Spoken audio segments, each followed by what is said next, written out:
In May of 1871, the Parisian skyline choked on smoke.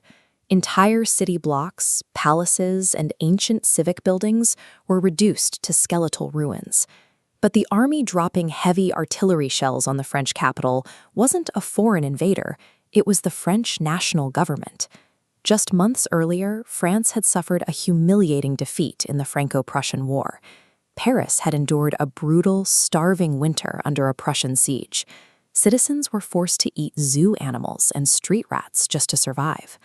During that siege, the city was defended largely by the Parisian National Guard, a citizen militia composed heavily of radicalized working-class locals. When the war ended, a newly formed conservative national government took power, led by Chief Executive Adolphe Thiers. An armed, traumatized working class was locked inside the city walls, facing a conservative, wealthy establishment desperate to restore order. This extreme economic inequality turned the capital into a pressure cooker. A domestic explosion was inevitable. The spark ignited on March 18th. Thiers ordered the regular army into the working-class neighborhood of Montmartre to seize over 200 bronze cannons. These were guns the Parisians had paid for themselves via public subscription to defend their city. The citizens refused to hand them over. Riots broke out, soldiers mutinied, and the national government fled 12 miles away to the Palace of Versailles. Left to their own devices, the citizens declared Paris an independent, radical, self-governing municipality, the Paris Commune. Knowing Thiers would return with an army, the communards fortified their neighborhoods. They ripped up the streets, stacking cobblestones and furniture to build defensive barricades, turning the capital into a massive, improvised fortress. By officially seceding, the Parisians transformed a local dispute over artillery into an absolute rebellion. The national government was publicly embarrassed, and they immediately prepared to crush the breakaway city with overwhelming military force. On May 21st, the Versailles army discovered an undefended gate on the western perimeter. Tens of thousands of government soldiers poured through the fortifications, kicking off unrelenting urban combat known as Bloody Week. The communards had built their defenses for narrow medieval streets, but Baron Haussmann had redesigned the city, carving wide avenues directly through old neighborhoods. Government troops bypassed tight alleyways, moving heavy artillery down these open sightlines. The outgunned communards retreated eastward, desperately falling back behind roughly 800 scattered barricades. But the state's military advantage was absolute.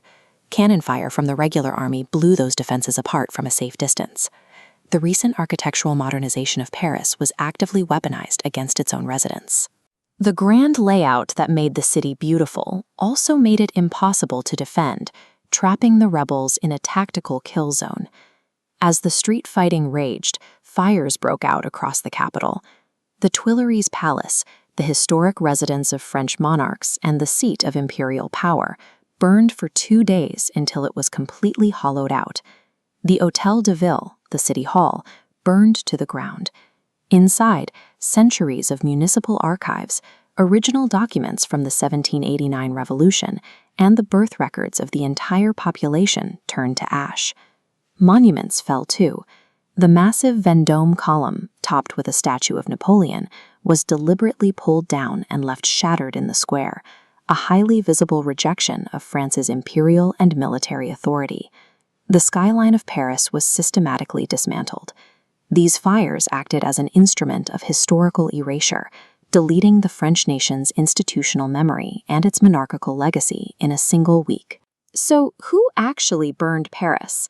At the time, 3 competing theories emerged. The first pointed the finger at the national government, arguing that their reckless, indiscriminate artillery shelling of residential neighborhoods sparked the initial conflagrations. The second theory was a conservative panic over the petrolosis.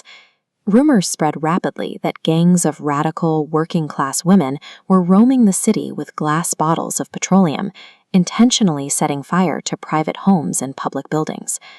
The third theory placed the blame on the retreating communards. Facing certain death, they allegedly used fire as a scorched earth tactical defense to block the army's advance, while simultaneously practicing secular iconoclasm, purposely destroying the buildings that symbolized their bourgeois oppressors. Nailing down the truth was critical. These competing narratives served as immediate political weapons, providing the legal and moral cover for the state-sponsored atrocities that followed. As the fires burned out, the true scale of Bloody Week revealed itself. The French army conducted a ruthless pacification campaign, summarily executing between 10 and 15,000 communards in the streets, regardless of whether they actively fought. The final organized resistance took place among the tombstones of the Père Lachaise cemetery. The last remaining combatants were captured, lined up against this wall, and executed by firing squad. Modern history shows that the fires resulted from a combination of government artillery and deliberate communard arson. However, the narrative of the Petrolosas, the female arsonists, was almost entirely a fabrication. The myth of the Petrolosas was manufactured by conservative journalists to dehumanize the rebellion.